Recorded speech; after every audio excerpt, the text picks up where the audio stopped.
Hi there and welcome to Lorena's Labyrinth today. Of course, if you're unaware, I'm Anah Parreli. This is my channel and I try and share information on the channel that will actually help people empower them to bring more peace into their life.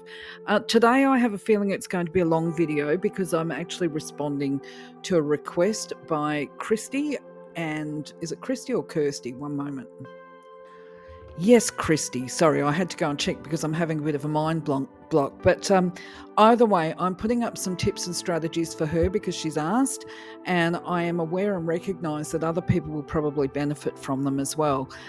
Before I get into it, though, I just want to remind people that I'm actually not doing any readings at the moment. My focus is on doing the channel content.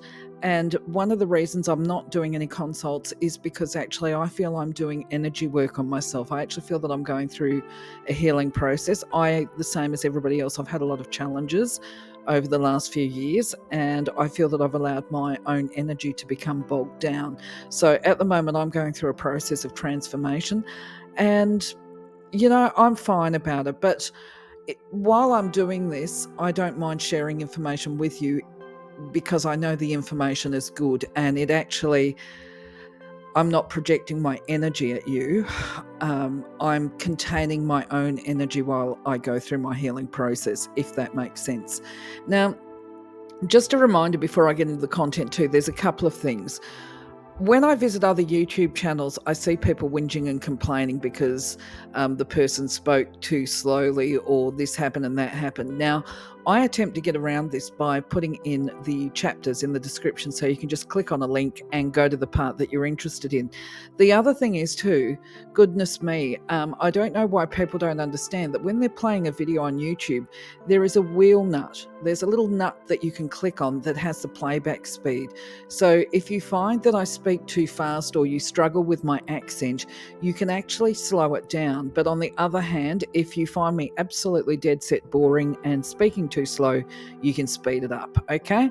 Now, before we get into the content as well, just a reminder to reassure people, because a lot of people are struggling and have been struggling for a while now, that the amount of pain that we can actually carry ourselves throughout our life, obviously it's a bit heavy, but the other thing is that life is full of polarities. So if we've had a really difficult life with lots and lots of pain, this is indicative of just how much joy and peace and love and blessings that we can carry as well. Because whatever we've been through, we can spin the other way, okay? So just focus on that. If you're going through some dark times, just remind yourself it's got a time frame attached to it, and the light will come, okay? It's on its way to you now is a good way of actually focusing or approaching it. Anyway, on with the video. Now, Christy made a comment, so I'm going to respond to this here underneath the video that I put up, which is called Hamied, the Angel of Miracles. And she made the point that she's experienced a lot of miracles, but she also struggles. When I say also, this is historical for me, but she remains skeptical about angels and struggles to get her head around this whole concept. So what I wanted to say to her was, I totally get it, okay? I totally understand this whole concept of trying to get your head around the concept of angels, because when I found them, I had some huge struggles myself because I had this very rational, logical background.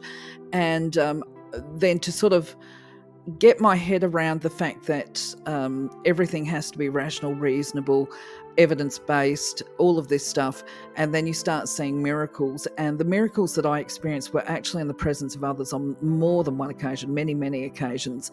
And it was gobsmacking. So I think with this particular slide, I'm going to just talk about how I managed to shift from this logical, rational aspect of myself into opening up and expanding my mind, if you like, because at the end of the day, it's a blocked mind. We're talking about a blocked crown chakra here when we just can't get the concept here. So the way I managed to get around it was I didn't have a problem, interestingly, at the time I found the concept of angels, or actually I found a book on them and I thought it was rubbish, but whatever. I was already aware of what I called light beings, or beings of light and love. What I wasn't aware of was the angelic realm at this particular time, and I thought it was nuts, okay? So anyway, what I was able to do and this might work for you, was I could understand this idea that angels are light beings of love, extremely high vibration, and I could understand and accept that where I had thought of these light and love beings, or beings of the highest light, were just shining lights, if you like. I was able to make that connection that, yes, they are angels, because where the human aura is also light, okay? The only reason there's got density is because we've got a body attached to it, okay? We're all...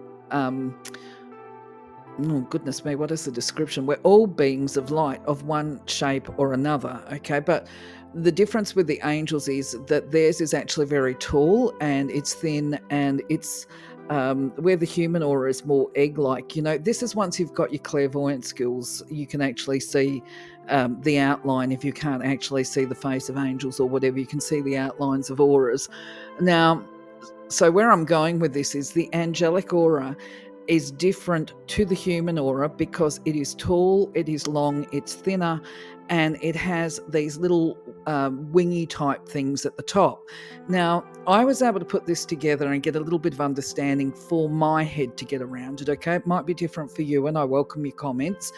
But I was able to work out, or I concluded that these artists from the Enlightened period, I think, which is probably when we first started really seeing the feathery wings attached to angels, which of course I like to make my images with them, was because they must have been able to, during this period, they must have been particularly obviously spiritually enlightened, probably had highly developed clairvoyance. I did some numerology on at one time ago, or some time ago, and I remember actually coming to the conclusion that these artists were around during a very spiritual time based on numbers.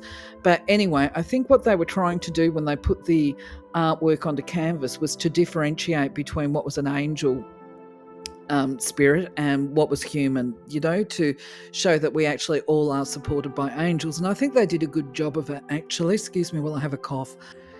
Now, the way this worked for me was I had a couple of issues because I was really trying to develop at different stages. Okay, so the first thing I did was put my emphasis on trying to connect with my higher and eternal self aspect, right? This is the divine part of ourselves, to get my connection in with the creator, if you like. And then I learned about angels after that, and because this is all part of the growth.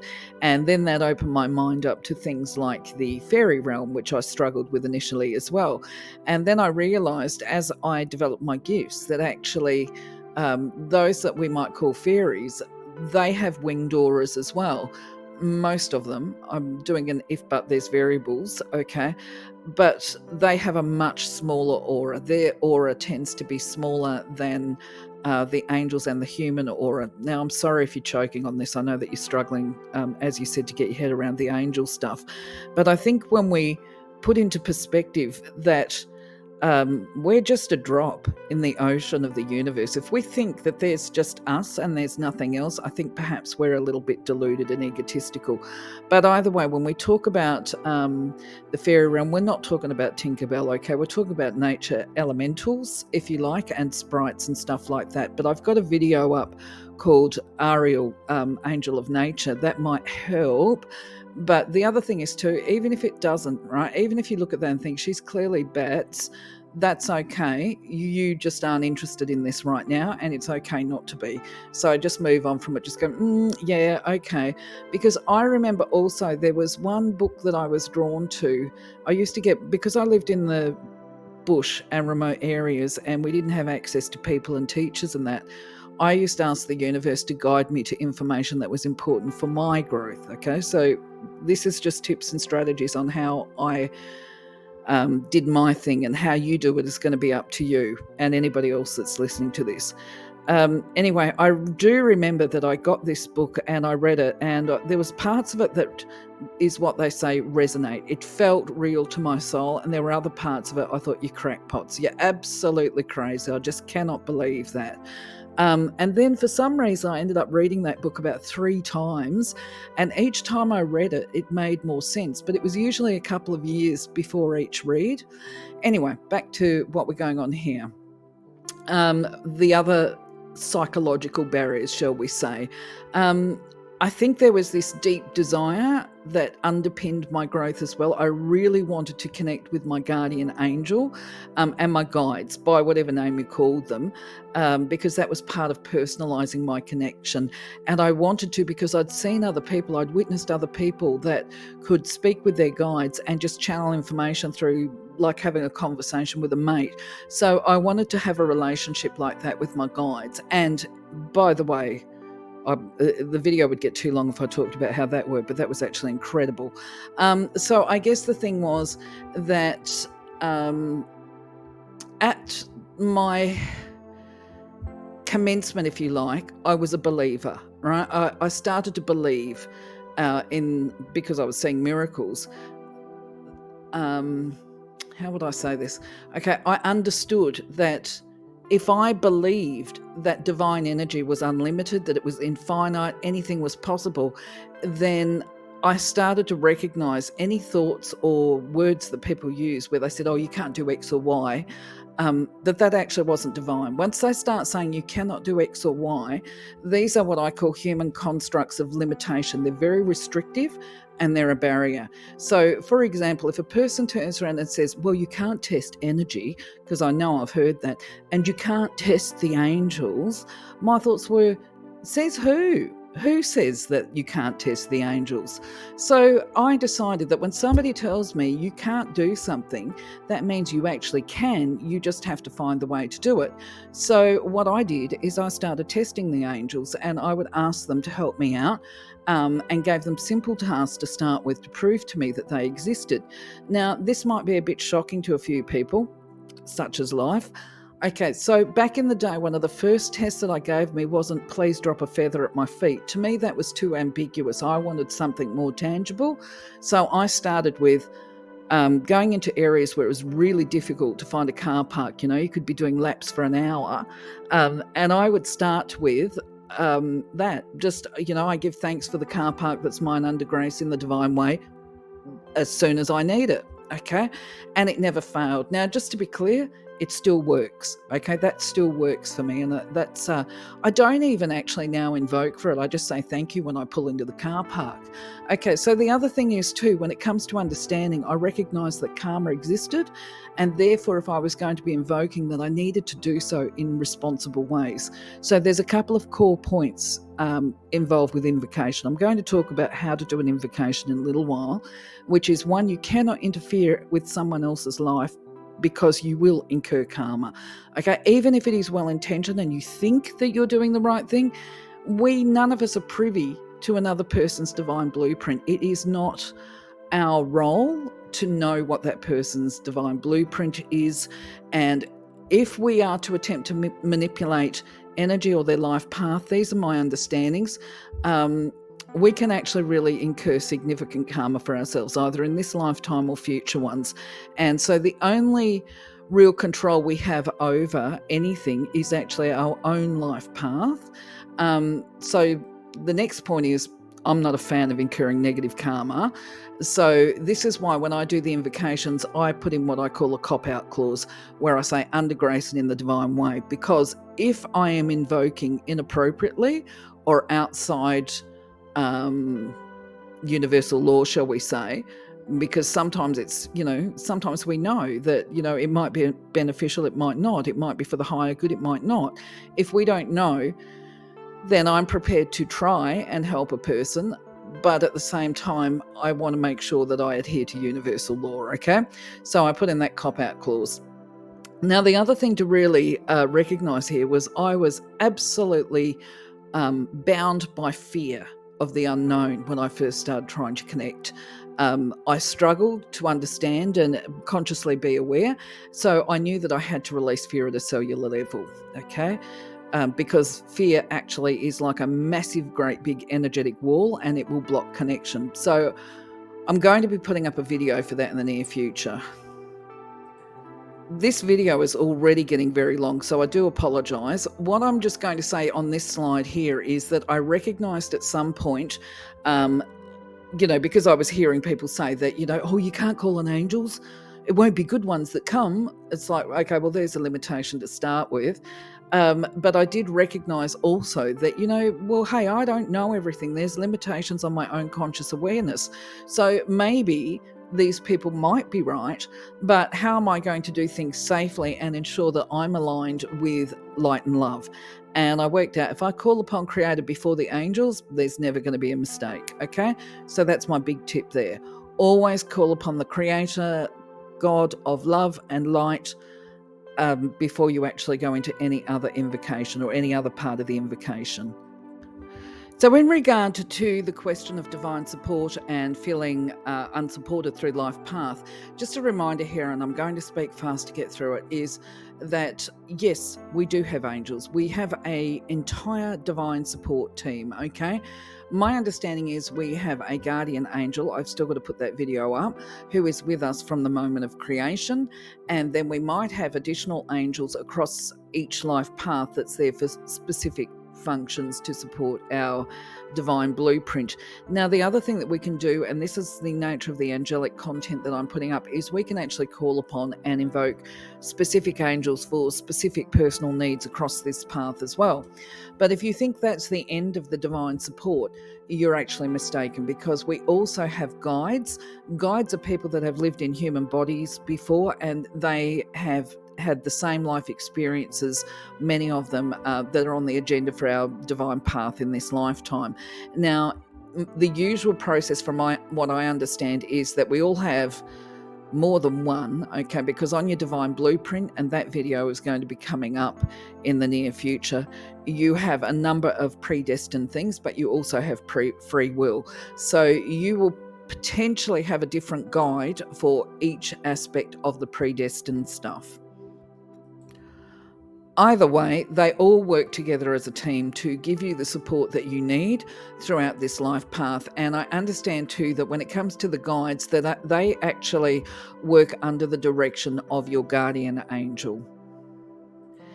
And the other thing to remember too, I believe, is the biggest barrier to this stuff is people don't realize that both the angels and the guides are actually bound by universal law, and they cannot interfere unless they're actually invited or unless it is actually part of protecting your divine plan. Now, by this I mean that if you are heading into a dangerous situation and you have stuff that you have to do that's vital to your divine plan, then there may be an intervention. And by this I mean one where you haven't invited them. By this I mean, for example, I know of a lady many years ago who said that she felt herself falling, and she knew it was going to be a hard fall. She was an older lady, but she said she swears to God to this day that she actually felt a hand reach out, buffer her butt, and then help it lower to the ground. So it was kind of slow motion, and she didn't receive any injuries at all. Now, that's a divine intervention that has been unasked for or uninvited, at least on a conscious level. Okay, so I want to make that distinction there too. Maybe she did ask subconsciously at another time, but not on that day. But anyway, going back to it, I think rule of thumb, just remember, you've got to invoke, you've got to invite them in. If you want to develop this personal connection with them, they will jump at the chance. They're very happy to oblige, especially when it's part of assisting us to maintain, develop, our connection to the Creator. But yeah, and there's other keys here too, actually. It's not just invite. I might have to, because this is getting too long, I might have to do a separate video on what it's like, or my experience and understandings of connecting with your divine support team is like, because there are, within everything that I talk about, there is this aspect, and then sometimes for some people it happens this way, other times it happens that way. But either way, all I can do at this point in time is just assure you there is an entire support team there for you. We are never, ever, ever alone on this path. Sometimes we feel like it because we're humans, we're mortals. Sometimes I think we feel like we bit off a little bit more than we can chew. And it's during those times we actually feel alone and isolated. But the bottom line is we're not, never, never. They are with us at all times. So, bearing in mind what I've said in the previous slide about divine interventions and connections and how we have to invite them to step into our aura, stuff like that, or certainly to intervene, It's so dependent on us asking, okay? We have to ask, okay? Now, the thing is, we can wait until we're in a crisis and scream for help, okay? It's urgent, it's critical. Or we can start the process of inviting them in on a regular basis. So, what I've done is I've put here a couple of images because I'm going to talk about prayers and invocations and affirmations, okay? So, we can pray or we can do an invocation or a decree. And these are vital connection tools. So I'm just going to give you my understanding here, okay? Prayer, by definition, if we look at the definition of prayer itself, it's a solemn request. It's got a couple of definitions, actually. A solemn request for help or an expression of thanks addressed to the god or another deity, or it's an earnest hope or wish, especially when we're asking for help with some aspect of our lives. Other times it's ritualistic. Now, the reason I've put these images here is because when you look at the person, both of those photographs with the person with their head down, you can see their head is down, they're holding their chest, their hands are closed. And when we talk about hope and faith and trust, we're talking about the big yellow chakra there, okay? You see that? That's in the middle of that image.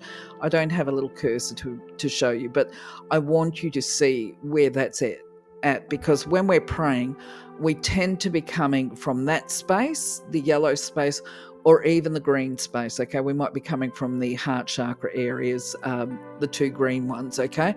Now, from my perspective, these are just forms of prayer. For me, the way I pray is it's a form of conversation with the creator or divine. I'm not into ritualistic prayer. I'm more into the have a chat, okay? And the have a chat, when we chat often, we tend to open up what I call the etheric telephone line. It helps to build that connection and strengthen it, especially when we open up that phone line. I'll call it a phone line for these purposes of this video. When we incorporate gratitude into it, because even with the darkest situations, we can find something to be grateful for, even on a really dark day, and you will know this, right? Oh, goodness me. So this is where gratitude can be even a form of recognition. So let's say I was having a rough day today and I walked outside. The first thing that might grab my attention is a beautiful flower. I've got lovely flowers in the garden, actually, or perhaps a beautiful bird or whatever, or a little one of nature's gifts, if you like. And even on a dark day, that will hit our awareness. We will recognize it and we will see it. Now, if we stop and pay attention to this creation, shall we like, then we see the miracle of creation. So that can restore faith and hope in us and remind us of the divinity of life. And it's an opportunity to, even if we don't have this conversation like, oh God, thank you so much for this amazing bird. It's just stunning. You can just do actually, I just got energy. I think I just got a laugh. Sorry, because I actually am energy aware. I think my guides might be having a laugh at me at the moment. Okay, so it doesn't have to be like that unless you genuinely feel that sincerity. But sometimes it's enough just to notice it and just go, oh yeah, that's right. There is beauty. And just a little nod, a little nod. Thank you for drawing my attention to this today. Thank you, and then moving on. So that's a form of prayer and communication as well. Now, affirmations also can be good, okay? To an extent, they can help us to overcome our own limitations, especially with thoughts. But I do have concerns about them, because I think they can also lead to a pathway of self-delusion, and you're going to be able to see delusions in other people's behaviour, probably more so than your own. And this is where they've been telling themselves so much in their head that they think they're fabulous and, they're a divine. I'm being a bit facetious here, but whatever. When they're making their their affirmation, shall we say, I'll give you an example. I am a divine manifestation of the creator I am is an example of an affirmation. Well, when people are deluding themselves, they are actually taking that on board, that they are somehow more divine than everybody else that's around them in their peripherals. Well, the bottom line is grounding check, reality check here. Everybody is, okay? We're all divine manifestations. We don't need to stand up and shout to the world how fabulous we are. All we have to do is believe at a heart level in our hearts, not in our head, that we are a divine spark of the creator. Everybody is. And instead of comparing ourselves to other people, put the focus on raising our own energy to see the divinity in other people as well. I think this is a little bit of the issue that I have about affirmations. Another long slide. Look, I'm just going to do this little bit here that as part of this recognition, if we were using affirmations, I believe, in the appropriate way, it becomes this capacity to hold self-compassion and understanding that, we're all growing. I'm growing. You're growing. We're all on this journey of life together. We're all headed to the same destination, and learning or not learning is not an option. Sooner or later, we will all experience and learn everything that we're meant to learn and experience in this lifetime. Sometimes it takes some people a little bit longer than others to learn a particular lesson or experience, but it doesn't matter because we're all going to do it at the end of the day anyway. So I had put in my notes here that invocations are completely different to prayers and affirmations, but I think it's probably more fair to say that there are some similarities, but there's a lot of differences as well, okay? In the first instance, when you're doing an invocation, you aren't trying to talk yourself into anything. You're not trying to persuade yourself that something is true. You aren't pleading and begging for a divine intervention. You're not relying on hope and trust so much. Okay, it's not, when you invoke, it's not about I believe in anything at all. When you invoke, you're actually invoking based on your internalized knowledge, the inner knowing. Okay, and this is in that crown chakra, which is the purple chakra at the top. Your understanding of universal energy and universal law. So especially when you're invoking responsibly, you're coming from the crown chakra, but you're also coming from the heart chakra space as well, okay? Because you're putting love into your invocations. And going back to the knowledge factor, okay, you know that as you ask, you're going to receive. If it is by divine will, and you're in your invocation, I'm stumbling over my words a little bit now, I probably should have a drink of water.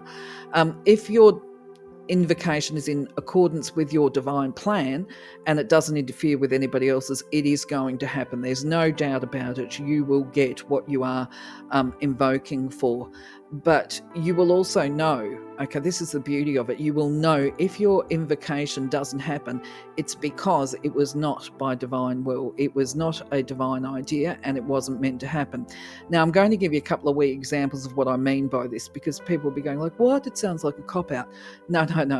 Okay, so the first thing is, when I do my invocations, you will notice I put on the invocations that I encourage people to use that they call upon the Creator first and then the angels, and that they always complete an invocation with under grace in the divine way, or those words of at the divine time in the divine way. And this is because this is the recognition that I am in alignment with divine will, which is the best way to invoke, by the way.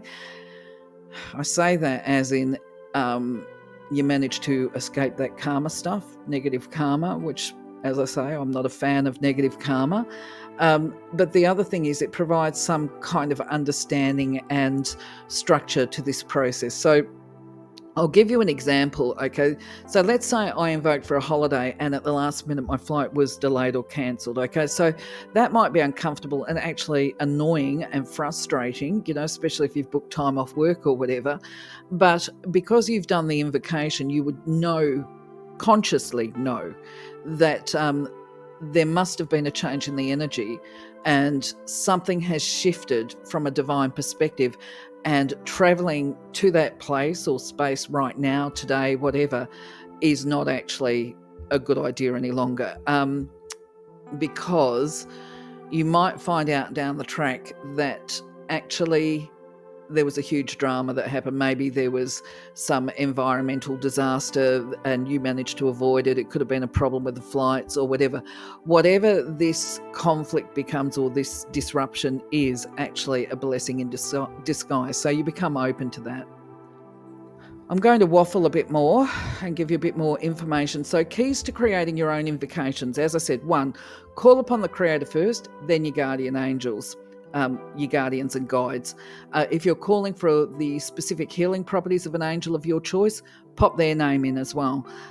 State the nature of the issue. You don't need to go into graphic detail. For example, you wouldn't say something like, sort this problem out with X, they're being really awful, right? You would condense it down to phrase into something positive, such as, I ask for your support and intervention to resolve any communication conflicts or the conflict that I have between X and Y for the best possible outcome for all parties involved, under grace and in the divine way. And then you always follow up with gratitude. Okay, this is about universal law and energy. Okay, now I'm just going to give you a personal scenario here because I had a bit of a drama the last couple of days. I was tested a bit and source of my frustration. But either way, when I did my invocation, I recognised that one of the options that might have come up as part of this conflict resolution was actually to let go of somebody that I consider to be close to me, somebody that I'm not willing to give up at this point in time. So this is where we end up with a little bit of internal conflict, right? So I put out my invocation, then it became this recognition, you know, if I hand this over to divine will, this person might be gone forever and I'm not ready to release them. And then I had to go with the, well, how much faith and trust am I putting in the divine if I actually then turn around and dictate that I don't want to do this?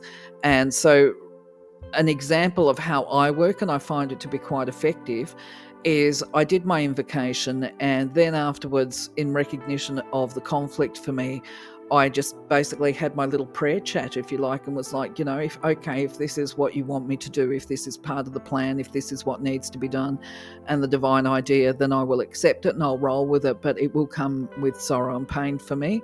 It will be loss, okay? And it's not my preference. In fact, actually, just thinking about it, I'm getting little tears pricking behind my eyes. But anyway, what I can say is, I did this, and then I worked out afterwards, there was about 2 hours between the invocation and the resolution of the problem in ways that I'm comfortable with. And I want to say too that from an energy perspective, I recognize that my invocation had worked because I am obviously aware of energy to start with. I felt the energy, and I was able to recognize within the emotional processing that it was sticking completely to the process that has been outlined to me as a process. I'll be straight to the point, stop whatever it is muffing around. Okay, I called on the angel of strength and courage because it is a crisis, and that's the angel you call on in a crisis. And so I was referring back to my notes as I was going through this process, or after the process at some point in time, and it was like, oh my golly gosh. Okay, so it happened perfectly. Okay, so that's how it rolls for me. So anyway, just to let you know, the angel of crisis I might put up sooner rather than later. I've just got to finish the video on it because it's under construction right now, but I think it's a good one to fall back on for all of us. Anyway, that's the end of my tips here. Okay, I'm now just going to get on with the channel update, and I'll try and whiz through it. And I hope that this is beneficial to you. If you've got questions, thoughts, experiences, whatever, I invite you to put up your comments, thoughts, and experiences, okay? In full recognition of what works for me is not necessarily going to work for everybody else. Everybody's got their own way, okay? Moving on. So just quickly, I had to remove and re-upload some of the angel content, and that was because I made some mistakes when we did a little bit of an audit. They were fairly simple ones, but that's not the point for us. It was basically, I like the angel content to be perfect, and so you will see that there's been a number of videos that have been uploaded. So that includes the angel of manifestation, the angel of vision, what else have I got? The angel of vibration, and anyway, quite a few of them, and some of the shorts. Now, I didn't check the box to get notified because I didn't want to spam you out. So I hope you haven't been spammed out is where I'm going. That's that. So as previously stated, Hamied, the angel of miracles, went up this week. Now, of course, that's one that I think everybody really would be interested in. And part of this opening up your mind to angelic magic, if you like, is the fact that we see them as miracles because we're humans and we're mortal.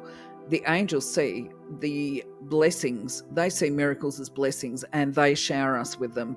And they're only too happy to oblige us with their beautiful blessings if we ask. There you go. So it's either Wednesday or Thursday. Of course, I can't remember the day. Thursday. Okay, you're going to be seeing the Angel of Faith content go up. Now, when we talk about faith, a lot of it's about perceiving and understanding what faith looks like and how to demonstrate it. So the content that I bring to you, remember, is all stuff that has been tried and tested at a time when I didn't actually fully believe in angels. And this is about my experiences. I guess the information that I share with you is the information that I used that ended up really big life-changing stuff in positive ways. Okay, so I do recommend you try out or watch this video and try some of the strategies. The color content, everything is scheduled now on that playlist, and it will just pop up. You'll get notified when the videos come up. So you should have seen the video for coral come up this week. That one's been loaded. So of course, if you're interested, go and have a look at the playlist. You'll also have seen the content for tangerine go up.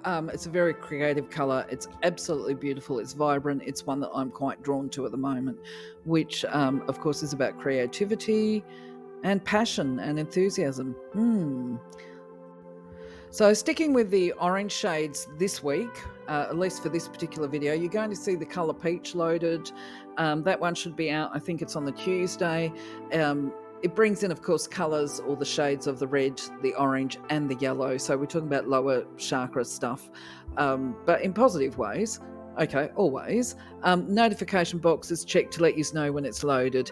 And just in case you're interested, it's said to assist with increasing prosperity and financial abundance. So the colour lemon, that's going to be loaded on Friday. Of course, once again, this is associated with the yellow chakra. The yellow chakra is a really fascinating chakra, actually, as far as the body is concerned, and in fact, the spirit, aura, whatever. But when we talk about the colour lemon, we're actually talking about thinking outside the box and innovation, certainly in regard to problem solutions. Feel free to check that video out at your leisure as well.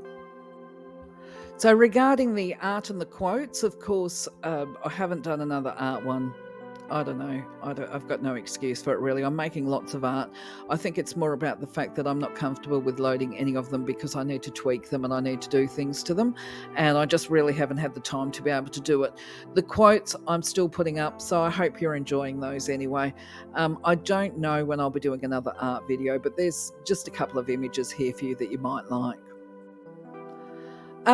I just realised I forgot to mention numerology.